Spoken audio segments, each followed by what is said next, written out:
with the pure breed dwarf pea plant. The genotype for the pure breed tall plant is capital T, and for the pure breed dwarf plant is small t.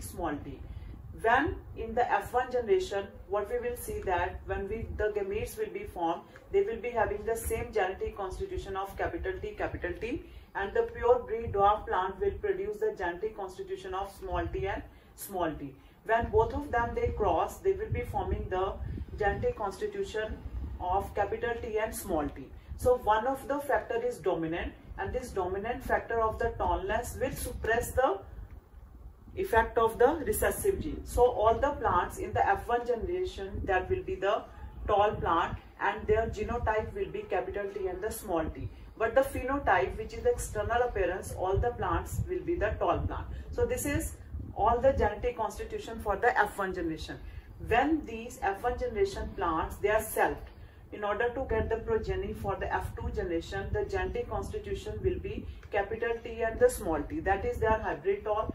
The capital T small t is breeded with the capital T small t, and we are having the 4 different types of the probabilities.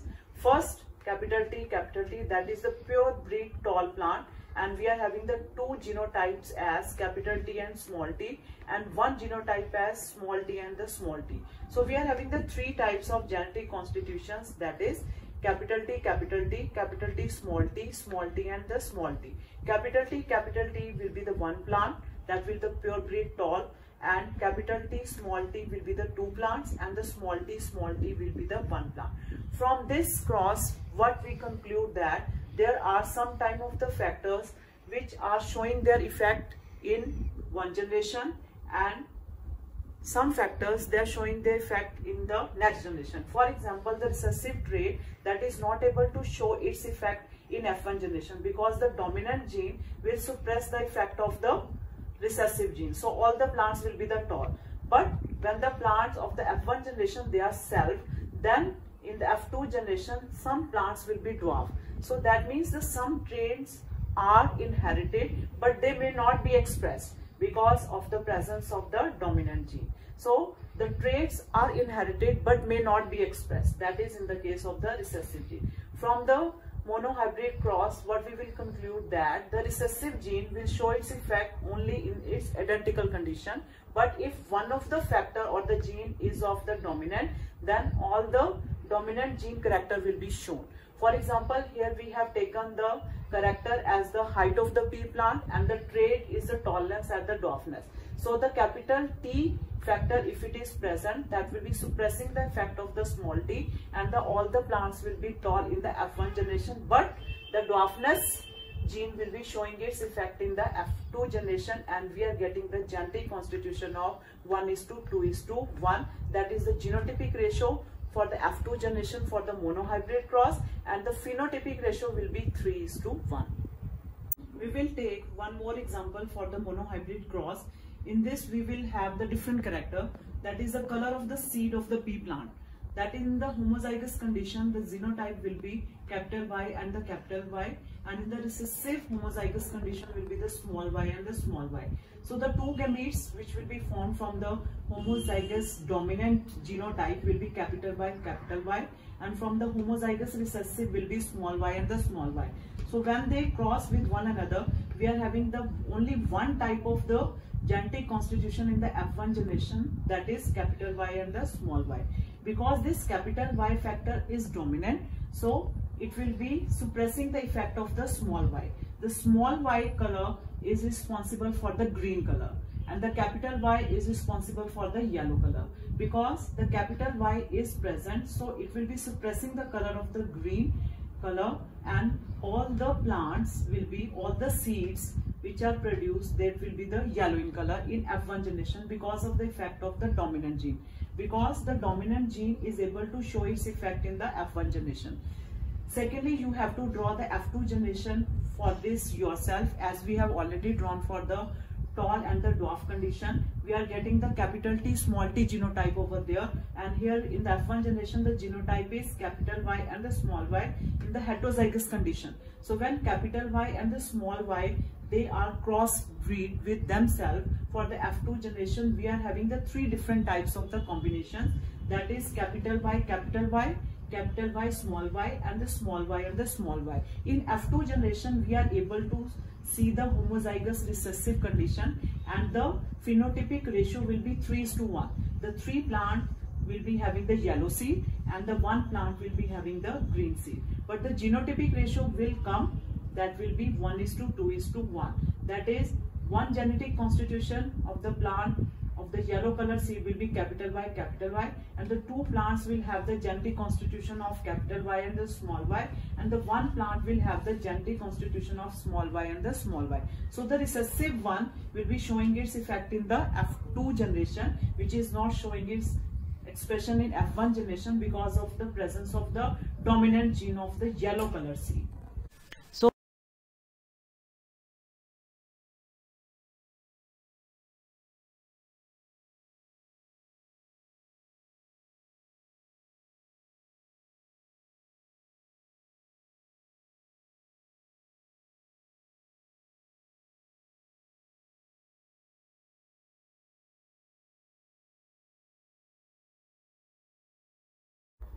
now we will study the Mendel's dihybrid cross. Di means 2, the type of the cross in which we are studying the 2 contrasting characters at the same time, that is a dihybrid cross. And the 2 characters which we are using over here, that is the color of the seed and the shape of the seed. The color, yellow color, and the shape of the seed, the round shape, is dominant over green and the wrinkle.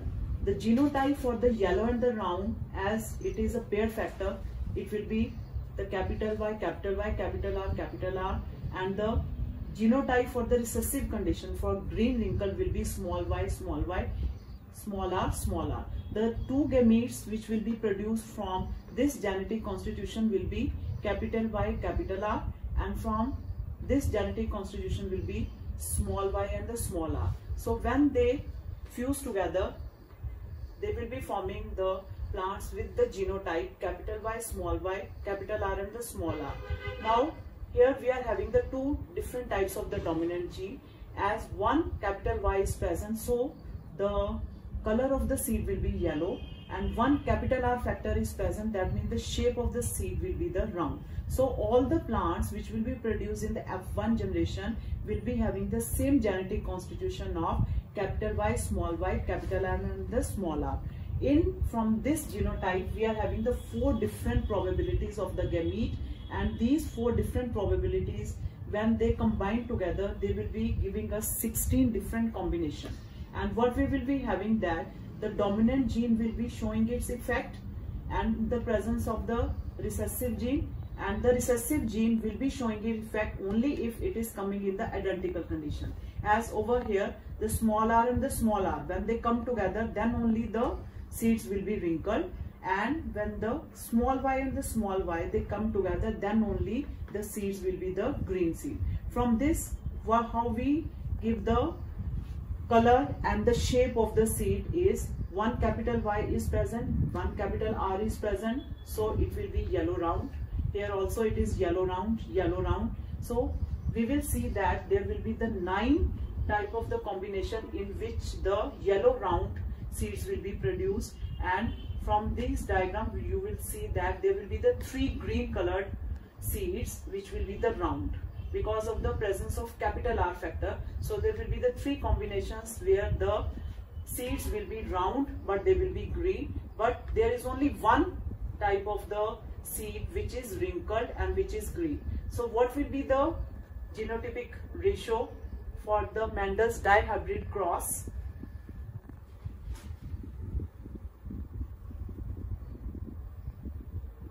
That we will see from this Punnett square, that is the 9 of the seeds will be yellow round, 3 of the seeds will be green round, 3 of the seeds will be yellow wrinkled, and 1 of the seed will be the green wrinkled. So the ratio, the Mendel's dihybrid cross F2 generation ratio will be 9:3:3:1. Inheritance of the 2 characters at a one time, and we have the Mendel gave a law of inheritance which is derived from the dihybrid cross, because in the dihybrid cross we have studied the two contrasting character at the given time. So Mendel has formulated the second law of inheritance, and the result of the dihybrid cross enabled Mendel to formulate his second law of inheritance, which is called law of independent assortment. What does this law state? According to which in the inheritance of more than one pair of traits in a cross simultaneously means at the same time, the factor responsible for each pair of traits are distributed independently to the gamete. They are not mixing the effect of each other. In the dihybrid cross, what we have taken, the example, the shape and the color of the pea plant, the shape and the color of the seeds of the pea plant, the dominant factors are independently transmitted in the next generation. They are not affecting the dominance character of each other. This is the Mendel's second law of inheritance, and that is called as the law of independent assortment. So monohybrid cross give us the first law, that is law of segregation, and the dihybrid cross enable the Mendel to formulate the law of independent assortment, that is various type of the dominant factors, they are independently assorted into the successive generations and they are not having the dominance effect on each other.